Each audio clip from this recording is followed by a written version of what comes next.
Hello, you're welcome to my YouTube channel. Thank you so much for stopping by. It's so good to have you right here. Thank you once again.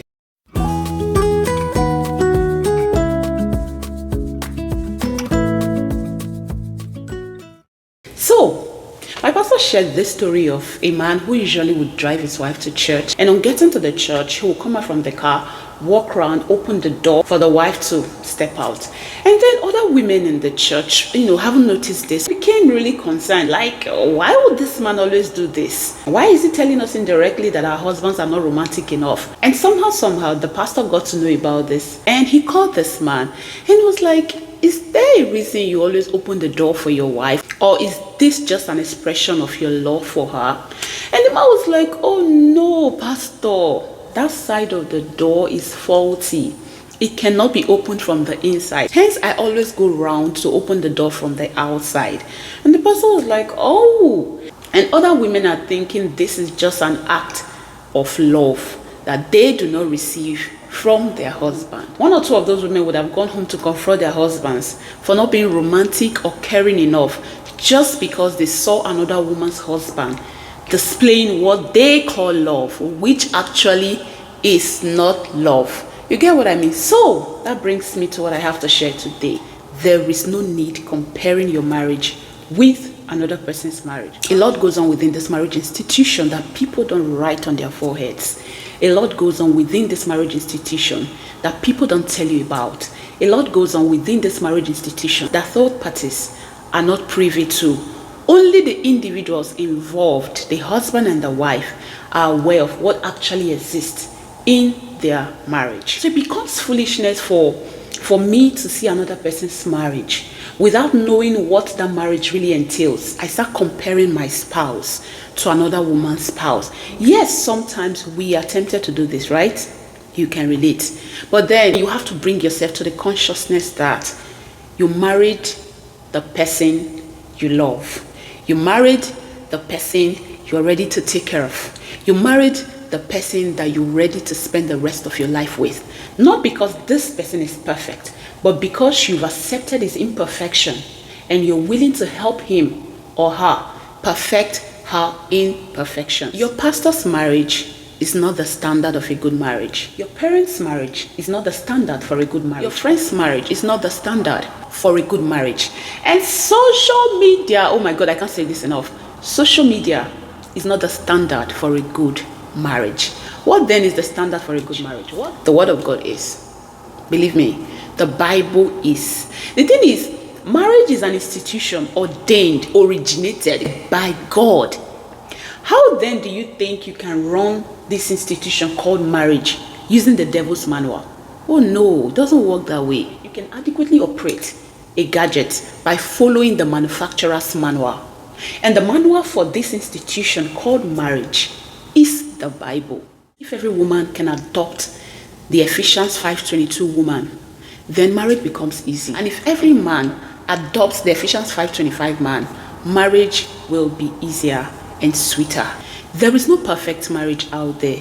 Your marriage is only what you make it to be. And the moment you start comparing your wife with another person's wife, you start comparing your husband with another person's husband, you silence the possibility of working on your marriage to make it beautiful like the one you admire.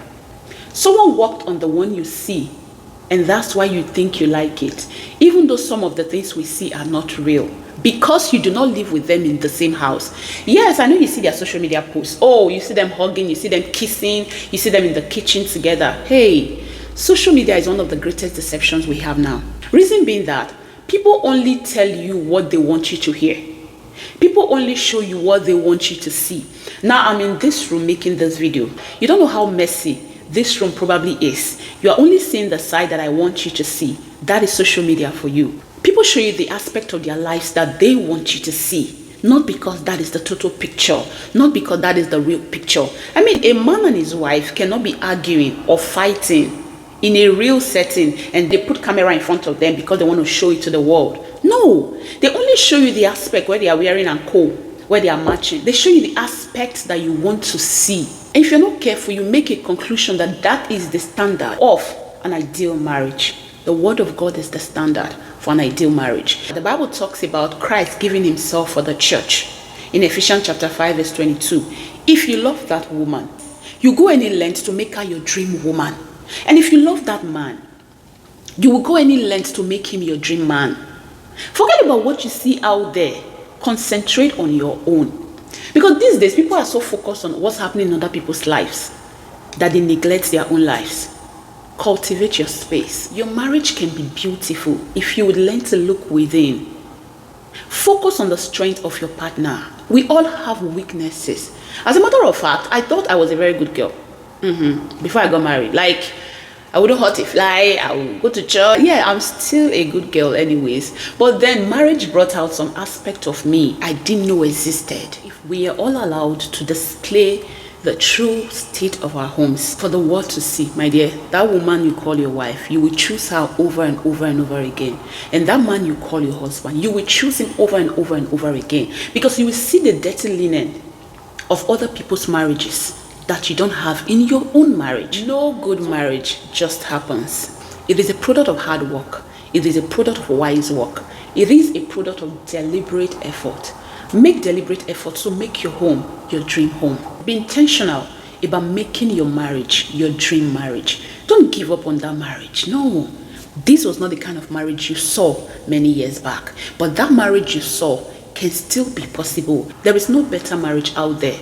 People only cultivate their garden, and that's why you think it's greener. Yours can be greener if you can take the time to cultivate it. You see something decent outside and you think it will look good on your husband. Hey, go ahead, get it for him. You get what I mean? You see an attitude you like outside, practice it in your home. There is this ideology I have about marriage. By the grace of God, I have 4 boys. Now, I tell myself one thing. Treat your son's father, my husband, the way you would want your son's wives to treat them. And if you're a man here, you have a girl, you have girls. Treat your wife the way you would want your daughter's husbands to treat them. That's just the golden rule. Do unto others what you want them to do unto you. Walk on your garden and it will be greener. Thank you so much for staying to the end of this video. God bless you. And don't forget to like, share, and of course, subscribe. See you again. Catch you.